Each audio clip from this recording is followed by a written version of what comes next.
Moi, j'ai pas le temps de consacrer du temps au tricot. C'est trop compliqué pour moi, j'ai pas la patience. La laine, ça gratte. Et le tricot, c'est que pour les mamies. Aujourd'hui, on va déconstruire quelques idées reçues sur le tricot et sur la laine.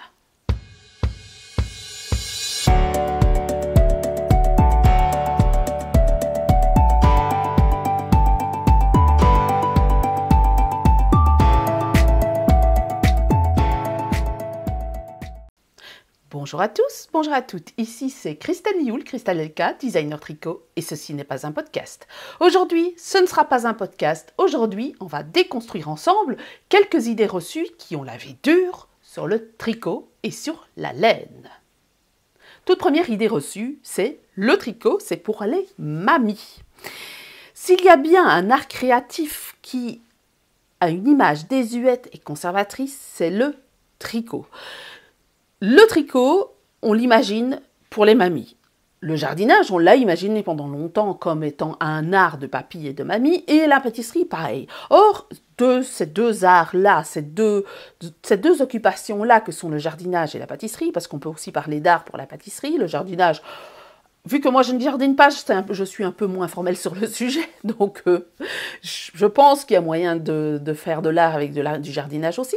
C'est quand même quelque chose qui est assez tendance et on retrouve quand même beaucoup de magazines sur le jardinage et la pâtisserie, c'est vraiment au top, c'est vraiment in pour le moment de tricoter, de pâtisser. Pourquoi? Parce qu'on voit plein de chefs pâtissiers. Vous avez des émissions de télé-réalité sur le sujet, vous avez Christophe Michalak, vous avez plein de pâtissiers qui ont une aura particulière, avec toute une pâtisserie qui est sortie un peu de son image habituelle, classique, où on ose faire des choses.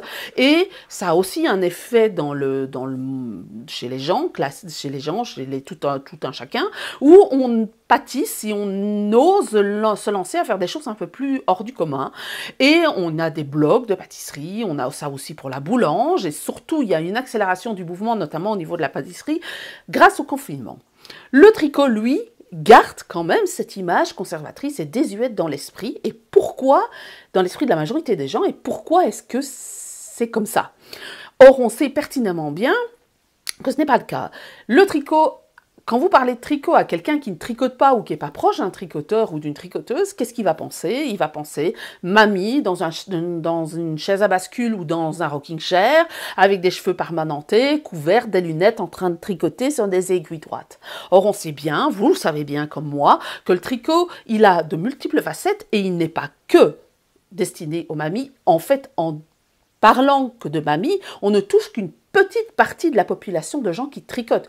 La population qui tricote, elle est diverse et variée. On pense en général, quand vous voyez les images d'Épinal, c'est la mamie, comme je vous l'ai dit, dans une chaise à bascule, avec les cheveux blancs, permanentés et surtout blanches. Or, on sait pertinemment bien que le tricot, il est non seulement activiste, il est politique, il est féministe. Donc, on sait pertinemment bien qu'en fait, c'est une image qui n'a absolument plus aucune valeur actuellement. Alors pourquoi est-ce qu'on a cette image du tricot actuellement et depuis longtemps on va dire? C'est dû à des courants historiques qui ont forgé cette image du tricot. Alors je vais déconstruire un peu avec vous pourquoi on a cette image du tricot, pour que vous puissiez en parler et pour que vous donniez une idée que en fait le tricot c'est un art créatif comme les autres et c'est un art qui aussi fait partie de la haute couture, c'est un art qui peut aussi être porteur de messages et c'est un art qui peut être aussi quelque chose qui est source de bien-être. Cette vidéo, elle parle du tricot et de l'image que l'on a du tricot. Il faut savoir que les arts du fil sont des arts féminins majoritairement et qui donc aussi sont entachés de cette image un peu désuète. Donc aujourd'hui, je vais parler d'histoire du tricot, je vais parler du tricot en particulier, mais vous pouvez tout à fait transposer avec des nuances évidemment, mais je n'aborderai pas le sujet, au crochet, à la broderie, à tous les arts du fil, donc à la couture. En fait, tout ce qui faisait partie de la sphère féminine. Et je vous expliquerai pourquoi, en fait, on a cette image désuète du tricot, à cause de cette image féminine, justement, de ces arts du fil qui sont des arts soi-disant mineurs. Si l'on veut parler du tricot, on doit parler de l'histoire. Si on veut parler de cette image désuète du tricot, on doit parler de l'histoire. Parce que ça trouve sa source dans l'histoire du tricot. Alors, j'ai fait une vidéo sur le tricot. Je ne vais pas vous refaire une vidéo complète de 40 minutes sur le sujet, donc si ça vous intéresse un peu plus, allez la voir.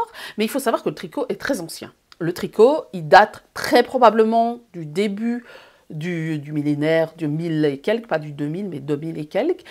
On a retrouvé des choses égyptiennes datant de 1200, si j'ai bon souvenir, je ne sais plus la date exacte, très élaborées ces choses, en coton blanc et en coton bleu, avec une sorte de jacquard. Donc si on en est à ce stade de technicité à cette époque, c'est que probablement le tricot date d'avant. Alors on sait pertinemment qu'il y avait des techniques avant le tricot. Donc en fait le tricot, il est très probablement, date probablement d'avant la fin de l'Antiquité, si pas plus en fait.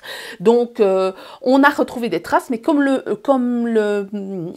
la matière première, c'est de la laine ou du coton, c'est biodégradable, donc c'est très difficile de retrouver des traces dans les traces textiles de ce genre de choses.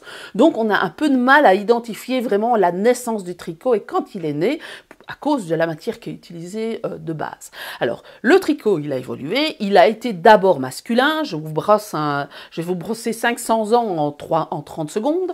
Il a d'abord été masculin, pourquoi? Parce qu'en fait, on a considéré que le tricot, c'était un résultat très intéressant, non seulement pour faire des pulls et pour garder chaud, avec un tissu souple, beaucoup plus souple que le tissu en lui-même tissé, et on a pu faire des pièces particulières, notamment pour la noblesse et le clergé.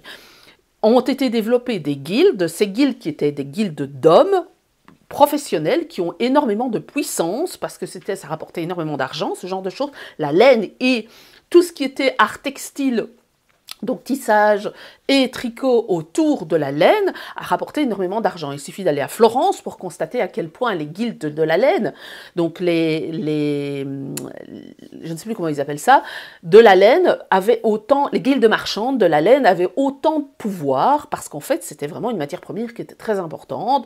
Et donc on constate quand même que ça a été très masculin tout un temps, on avait des chefs-d'œuvre qui étaient faits par des maîtres d'œuvre, par des compagnons du devoir, on avait des guildes à Paris, on avait des guildes de tricot un peu partout, et donc c'est devenu quelque chose de professionnel le tricot. Ça a été d'abord professionnel chez les hommes, et puis ça a été professionnel chez les femmes, parce que les hommes devant faire des pièces, il fallait qu'ils trouvent de la main-d'œuvre, et souvent ils demandaient à leur épouse pour pouvoir finaliser certaines choses. Donc, professionnellement, pendant très longtemps, le tricot, ça a été une histoire d'hommes, et puis une histoire de femmes. Parce qu'en plus, à côté de ces fameuses guildes, je parle un peu après, on a eu le développement de la machine à tricoter, mais il n'empêche quand même que dans les campagnes, on tricotait pour subvenir à ses besoins, mais aussi pour pouvoir vendre des pièces, pour pouvoir rentrer un peu plus d'argent. Donc ce tricot, en fait, il a été considéré comme professionnel pendant très longtemps, que ce soit en machine ou que ce soit à la main.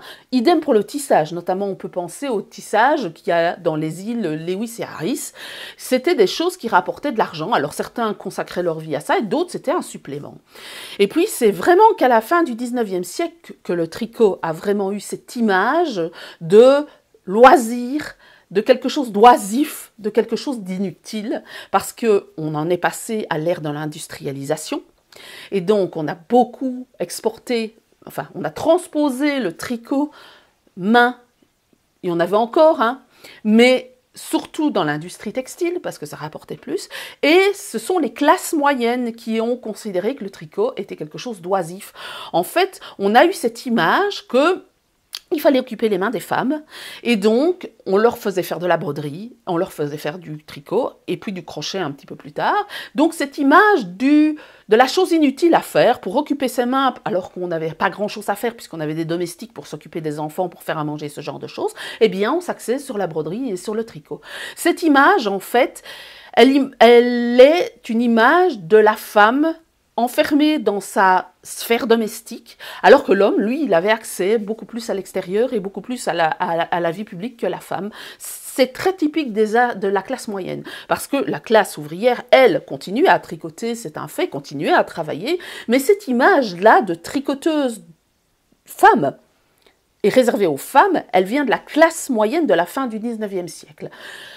Donc on a cette image qui est en fait une image très négative sur la femme, c'est de l'asservissement, à la limite de l'asservissement les femmes en fait, elles sont maintenues à la maison, elles tricotent, elles brodent et elles sont maintenues dans une sphère privées où elles ne peuvent pas en sortir. Donc on a vraiment cette image-là qui est une image qui est tout à fait fausse en fait, mais qui est l'image que l'on donnait actuelle, c'est l'image qu'on garde encore maintenant, et je ne sais pas pourquoi, mais on continue à garder cette image d'activité de femmes soumises, écrasées, sous un joug masculin, qui n'est plus d'actualité dans la majorité des cas, parce que beaucoup de femmes travaillent actuellement, mais c'est cette image-là qui perdure et qui persiste. Donc c'est une image très sexiste du tricot qu'on continue à propager alors qu'elle n'est plus la réalité. Donc il y a encore des femmes qui tricotent pour le plaisir, mais elles tricotent pour leur propre plaisir, pas parce qu'elles ne s'occupent pas de leurs enfants, pas parce... Si, il y en a qui ont des domestiques, il y a encore des gens qui ont des domestiques, mais les femmes, elles font ça pour autre chose maintenant, pas que pour occuper leurs mains et pas faire travailler leur cerveau. Ça, c'était une image très judéo-chrétienne de l'époque.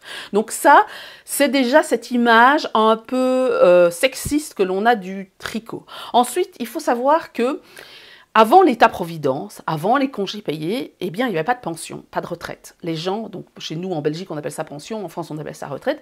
Les personnes âgées, elles devaient subvenir à leurs besoins sans avoir la possibilité, on n'avait pas ce système de retraite qu'on a actuellement, de pension. Et donc, quelquefois, les femmes n'avaient plus la capacité de travailler parce qu'on avait été moins mobile, parce que, etc., plein de raisons qui justifiaient qu'à partir d'un certain âge, on ne savait plus travailler autant qu'avant, eh bien, elles ont commencé à tricoter. C'était une manière pour elles de subvenir à leurs besoins et de pouvoir gagner un peu d'argent pour pouvoir vivre, tout simplement. Donc, en plus de cette image sexiste, on a cette image d'une femme âgée, parce que souvent retraitée, alors pas que retraitée, il y avait aussi les mères de famille, qui est de celles qui tricotent parce qu'elle a besoin d'argent, et c'est aussi lié à la pauvreté, donc un loisir un peu mineur, enfin pas un loisir à cette époque-là, c'était une manière de gagner de l'argent, un peu mineur pour dire de pouvoir ajouter du beurre dans les épinards en fait. Donc on a cette image du sexisme, de cette femme enfermée dans sa sphère qui est fausse en fait, parce que c'est vraiment une image complètement à côté de la plaque, et cette image d'agisme où en fait c'était les personnes âgées qui tricotaient. Ça a été très fortement renforcé, par la Grande Dépression, parce qu'en fait, on n'avait plus d'argent, ça a été la crise, une grosse crise, et la Grande Dépression quand même, et donc les gens ont commencé à tricoter simplement pour s'habiller, et surtout les femmes pour s'habiller, et aussi par l'effort de guerre qu'on a demandé aux femmes de fournir des pièces. Alors on demandait aux hommes et aux femmes, mais les hommes ils étaient sur le front, c'était la réalité. Donc la part de femmes qui ont produit des pièces tricotées pendant la Première et la Seconde Guerre mondiale est beaucoup plus importante que la part d'hommes, puisque les hommes forcément étaient sur le front. C'est pas parce qu'ils voulaient pas, c'est parce qu'ils étaient ailleurs et que voilà, ils allaient sur le front. Et donc on a demandé aux femmes de produire des pièces tricotées. Donc on a attaché vraiment l'image du tricot à un truc de femme âgée et enfermé dans sa sphère domestique. Donc ça, c'est vraiment l'image qui perdure pendant très longtemps du tricot, et encore actuellement. Quand vous parlez à des gens qui ne savent pas du tout tricoter, qui ne connaissent pas du tout de tricoteuse, c'est l'image que l'on a, cette image de femme, sexisme, âgée, agisme, et blanche. Alors je vais en parler après. En fait, le tricot, c'est pas que réservé aux Européennes, on le sait bien. Ça a voyagé partout dans le monde. J'ai fait des vidéos destination pour comprendre qu'en fait, le tricot, on le retrouve partout. Donc cette image d'épinal, alors d'épinal négatif quand même, liée à une femme âgée du tricot, elle est fausse dans la réalité. Parce qu'au XXe siècle, et même on se rend quand même bien compte que la maille, elle a quand même été utilisée en haute couture. Donc pourquoi est-ce que ça persiste alors qu'on sait que ça a été utilisé en haute couture? Pendant très longtemps, la maille a été utilisée surtout pour des vêtements conventionnels, mais notamment par Sonia Rykiel, par Coco Chanel, par Yves Saint Laurent, par Calvin Klein. Donc vous avez quand même des grands noms de la haute couture qui ont intégré la maille dans leur collection. Mais c'était encore très conventionnel. C'est à partir de Vivienne Westwood qu'on a commencé à avoir une maille un peu plus originale et qu'on a pu avoir des mailles qui étaient un peu plus créatives. Donc on a eu quelque chose qui élargissait le champ des possibles.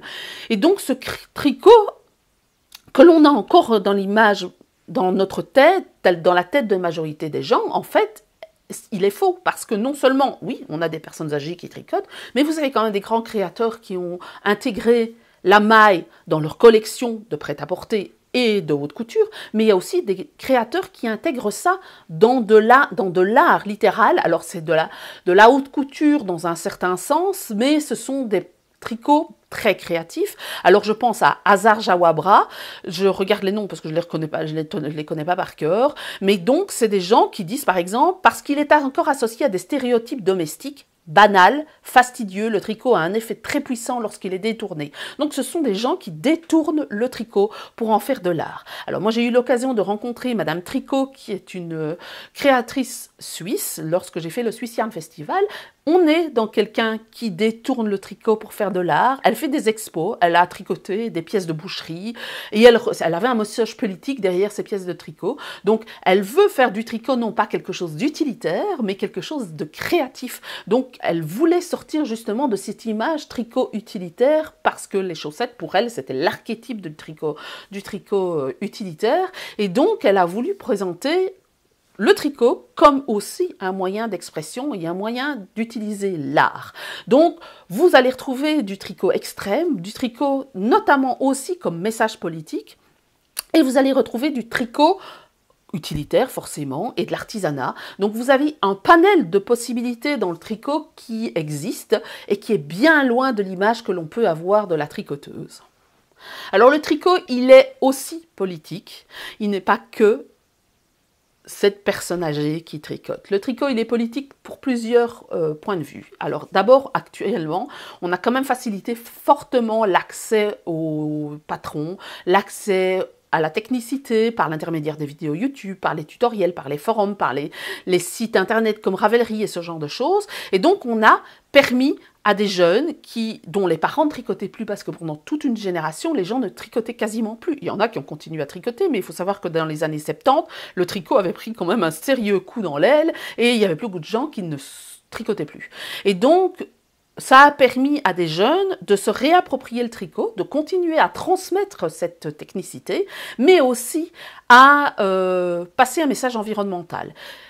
On commence à sortir de ce phénomène de fast fashion et il y a beaucoup de jeunes qui en prennent conscience qu'en fait la fast fashion est quand même nettement négative et que le do-it-yourself, la slow fashion, donc la mode lente et le faire soi-même, ont une forte importance dans son accomplissement personnel. Alors, à plusieurs points de vue. Non seulement ça a un impact au niveau environnemental, parce qu'il faut savoir que quand on tricote une pièce, on n'achète pas 25 pulls chez un fournisseur chinois bien connu, on le fait soi-même. Donc, non seulement ça prend du temps, dans le temps.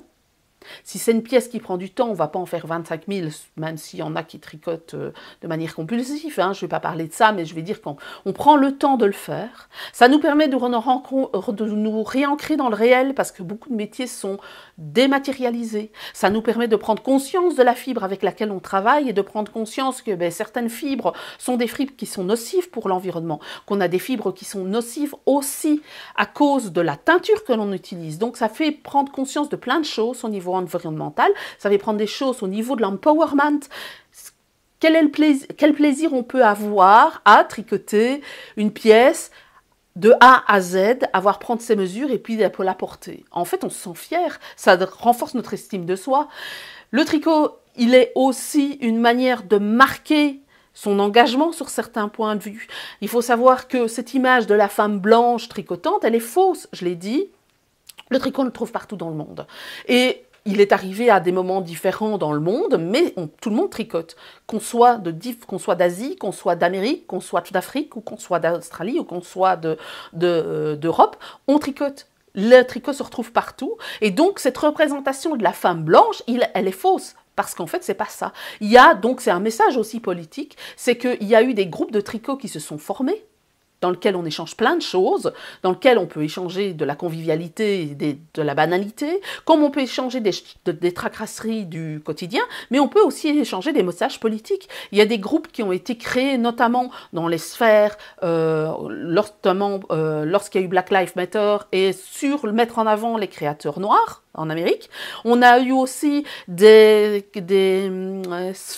cercles tricot qui ont été créés pour les hommes, parce qu'en fait le tricot n'est pas réservé que pour les femmes. Il y a des cercles tricot qui ont été créés aussi pour les sphères LGBT, pour pouvoir laisser la place à tout le monde. Il y a Stitch and Bitch, qui par exemple est un livre qui a été publié aux États-Unis, qui met en avant l'activisme que ça peut être. Mais ça aussi, les cercles peuvent aussi, par l'intermédiaire du tricot, porter un message politique.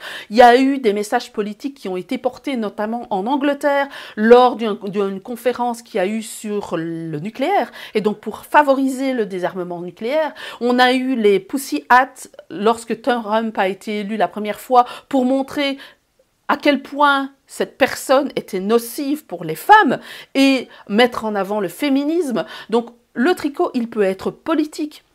Il est rien que politique par le fait qu'il faut savoir que les cafés, fut un temps, n'étaient réservés qu'aux hommes. Et donc entrer avec un cercle de tricot dans un milieu homme, c'est un peu mettre à bas de manière non agressive le patriarcat. Et là, je ne suis pas retournée contre les hommes parce que ces cercles peuvent être aussi composés d'hommes et de femmes. Donc cette sphère masculiniste qui est assez liée au capitalisme et assez liée au patriarcat. Donc on est vraiment dans un mouvement politique qui est non violent. En fait, le tricot permet de faire passer des messages non violents aussi par le yarn bombing. On peut penser au yarn bombing qui a de l'importance, qui peut passer des messages, ne fût-ce que d'apporter de la couleur dans la vie, rien que ça, ou apporter un peu de... je ne sais pas moi, des messages. Voilà, l'histoire du nucléaire en Angleterre, c'était du yarn bombing et c'était tout le long du trajet des grands dirigeants, je ne sais plus c'était quel sommet, mais ça devait être un sommet européen ou quelque chose comme ça quand l'Angleterre était encore dans l'Europe. Et tout le long de leur trajet, donc ils allaient d'un point A à un point B, il y avait du yarn bombing en demandant qu'on arrête le nucléaire et notamment les armes nucléaires. Donc, vous voyez, ce tricot, cette image du tricot d'Épinal de la femme qui tricote âgée dans un rocking chair et qui est blanche, elle n'a rien à voir avec la réalité. Donc, tricoter, continuez à tricoter et surtout tricoter en public parce que plus on sera nombreux à tricoter et des personnes de tout âge, de tout genre à tricoter et de tout style, eh bien, voilà, on cassera un peu cette image. Ça prendra du temps, mais on va casser cette image. J'en viens à un autre préjugé qui est « je n'ai pas le temps de tricoter ». Et là, ça se raccroche à ce que j'ai dit jusqu'à présent. En fait, on considère comme le tricot comme quelque chose de oisif. Et donc, on n'a pas le temps. On va avoir le temps de faire de la pâtisserie, on va avoir le temps d'aller faire un sport, mais on ne va pas avoir le temps de tricoter. Parce qu'en fait, on a cette image du tricot qui est une image très négative. Or, on peut prendre le temps de faire du tricot, parce que prendre le temps, comme seul le tricot n'a plus nécessité à être utilitaire, vous pouvez tout à fait tricoter pour votre plaisir et prendre soin de vous, en fait.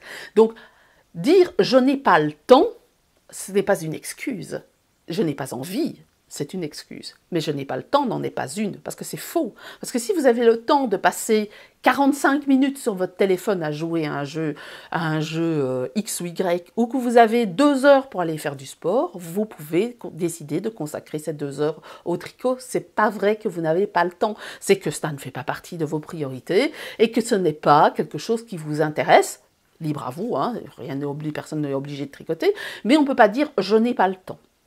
On a un autre adage qui est « je n'ai pas le temps » et « je n'ai pas la patience ». Or, la technicité, le tricot, il nécessite autant de patience que de dessiner. Il nécessite autant de patience que d'apprendre à nager. Il nécessite autant de patience que d'apprendre la couture.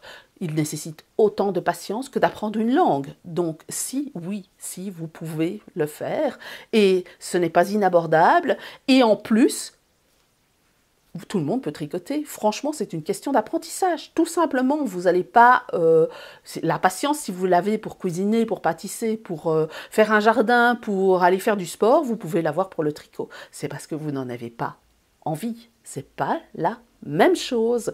Donc, encore une fois, on est sur des préjugés qui sont liés à l'image qu'on a du tricot comme quelque chose d'oisif, de secondaire, très conservateur et très désuet. Or, c'est une activité comme une autre, c'est une activité de loisir comme une autre. Alors pour moi, ce n'est plus du loisir, mais c'est une activité de loisir qu'on peut mettre au même niveau que le sport. Alors, On va me dire, ouais mais non, ce n'est pas vrai, le sport ça fait du bien, le tricot ça fait du bien aussi. J'ai fait une vidéo sur le sujet. Le tricot, ça active les mêmes zones que la méditation, c'est un excellent anti-stress, c'est un excellent antidouleur et ça aide à la concentration. Donc c'est aussi positif de faire du tricot. Si vous voulez faire de la méditation, vous pouvez aussi faire du tricot. Alors vous n'allez pas vous dépenser de la même manière au niveau calories que si vous allez faire des pompes ou aller courir, mais ça active aussi des zones et ça apporte des choses positives et notamment ça libère des endorphines.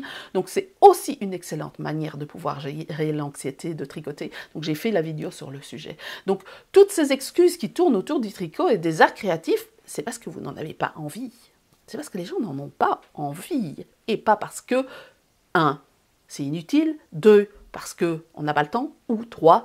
Parce qu'on n'a pas la patience. Et pour terminer, je termine par la laine. Je suis allergique à la laine. J'en ai déjà parlé. L'allergie à la laine, elle n'existe pas ou très peu. Ça, c'est vraiment n'importe quoi. En fait, il existe une sensibilité à la laine. La sensibilité à certaines laines. Je l'ai expliqué dans plein de vidéos sur les fibres. La laine, elle est mesurée en microns et en fonction des races de moutons, d'alpaga, de chèvre, de chameau, on a plus ou moins, alors je parle de laine, de fil en général, on peut parler de laine de mouton, de laine d'alpaga, etc. On a plus ou moins d'épaisseur. Et c'est cette épaisseur qu'on sent qui provoque une sensibilité. Il y a des écailles sur cette laine qu'on peut sentir, et tout le monde est différent, mais ce n'est pas de l'allergie. Alors, le fait que ce soit une laine qui soit épaisse, on pense au pull Shetland des années 70, ça pouvait gratter. Si ça gratte, ça, à force, surtout à des endroits où ça peut être plus proche du corps, eh bien, on peut avoir des zones de frottement et ça peut irriter, mais ce n'est pas de l'allergie. L'allergie, ça ne se caractérise pas par ça. L'allergie qui pourrait être existante au niveau de la laine, c'est l'allergie à la lanoline. La lanoline, c'est la graisse qui protège le poil du mouton, et donc on peut avoir une allergie à cette graisse-là. Mais cette lanoline-là, sur une laine industrielle, elle ne se retrouve plus parce qu'on lave la laine, on la passe, on la lave dans l'industrie de lavage. Une fois qu'on l'a tondue, on la lave. On va la passer au niveau de la... J'ai eu mon téléphone qui a sonné juste un instant, ça m'a distrait. On la passe au niveau du cardage, au niveau du peignage, puis on va la filer, puis on va la laver pour la teindre. Donc cette laine, une fois qu'on a fini tout le processus, eh bien, il n'y a quasiment plus de lanoline dessus, ou il n'y en a plus. Ça dépend un peu des laines, si elles sont un peu rustiques ou pas, de la filature dans laquelle on travaille, mais il n'y a quasiment plus du tout de lanoline. Donc le pourcentage de personnes allergiques à la laine, à la lanoline, elle y est de 0,07%. 0,07%. Donc c'est vraiment anecdotique. Ce qu'on peut avoir par contre, ce sont des allergies aux teintures, ce sont des allergies aux acariens. Donc en fait, les personnes qui portent la laine et qui n'aèrent pas leur pull, qui lavent pas leur pull, eh bien, elles peuvent avoir des acariens qui s'accumulent dessus. Forcément, quand c'est pas lavé, les acariens, ils aiment bien. Hein. Eh bien, vous pouvez être allergique aux acariens. Comme vous pouvez être allergique à certaines teintures. Et là, qu'est-ce que vous faites? Vous choisissez la teinture et le traitement qui est utilisé pour la laine. Donc, par exemple, vous allez prendre plutôt une teinture Eucotex ou une teinture GOTS plutôt qu'une teinture normale ou une teinture naturelle. Donc, vous allez pouvoir être allergique éventuellement à la teinture. Ou par exemple, il y a certains traitements que l'Hercocet, qui est un traitement superwash, qui peut provoquer des allergies, parce que ça a été baigné dans un truc organochloré, et donc on a une certaine réaction au superwash, parce qu'il y a une petite couche plastique. Ce qu'on peut avoir aussi, c'est qu'il y a certaines laines qui sont traitées contre les mites en industrie, et donc le produit qui a été mis dessus, l'insecticide qui a été mis dessus, peut provoquer des allergies. Donc l'allergie à la laine, elle est très rare. C'est une sensibilité due à l'épaisseur de la fibre. Donc en général, si ça ne vous convient pas cette fibre-là, vous pouvez essayer de prendre autre chose, descendre dans un mérinos super fin, dans un cachemire, et ce genre de choses. Donc pourquoi pas? C'est pas parce que vous êtes allergique à la laine, que vous ne supportez pas la laine, que vous avez une sensibilité à la laine, que la laine vous est interdite. Il faut trouver la fibre qui vous convient. Et puis, il n'y a pas que les fibres animales, il y a les fibres végétales. C'est pas parce que vous ne tricotez pas de fibres animales que vous ne pouvez pas tricoter de fibres végétales ou de fibres biosynthétiques, par exemple, ou de fibres synthétiques, même si, personnellement, je trouve que de toute façon, on peut être confronté au même problème avec les fibres végétales et les fibres biosynthétiques et synthétiques, c'est-à-dire les teintures et les traitements. Et dans le cas de fibres synthétiques, les traitements, ils ne sont pas anecdotiques puisqu'on parle de la pétrochimie pour en arriver à un fil. Donc, cette allergie à la laine, elle n'existe quasiment pas, c'est une excuse qui n'existe pas, c'est une question de sensibilité. Donc cette fameuse laine qui gratte la laine, ça gratte, parce que là c'est aussi une autre idée préconçue, c'est, elle gratte, pourquoi? Parce qu'en fait vous avez pris du Wensleydale au lieu de prendre du Mérinos 18 microns, ou que vous avez pris un fil dans lequel on a cardé, il y a encore plein de débris végétaux.